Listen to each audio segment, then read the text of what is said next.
The writing for children's Christian media can be a little bit too subtle for most people to understand.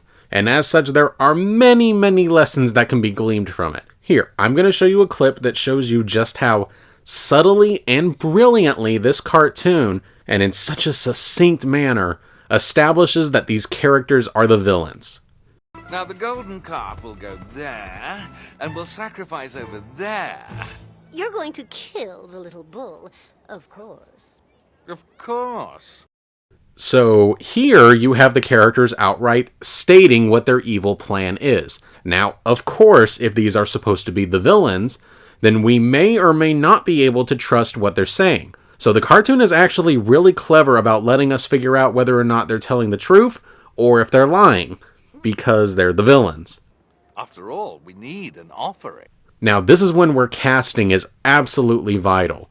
When you're casting your villain, one way to differentiate the villain from the heroes is to hire a British actor to play the villain. Ideally, Tim Curry, but honestly, pretty much any British person will do, except for James Corden. Because the best way to signal to Americans that someone is supposed to be evil is to make them British, even if they're supposed to be a Middle Eastern Jew. And the little boy?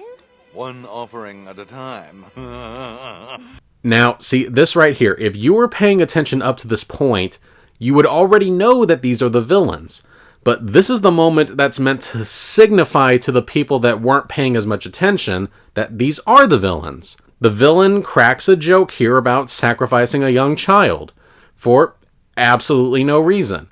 See, the fact that he's doing it for no good reason subtly indicates that he's not a good person. But you might be wondering, is there a story reason for him to do such a thing? Of course. It's to show that he's the villain. So for those of you that think that there's nothing intelligent about the writing in children's Christian media, I hope that you can now see just how wrong you were.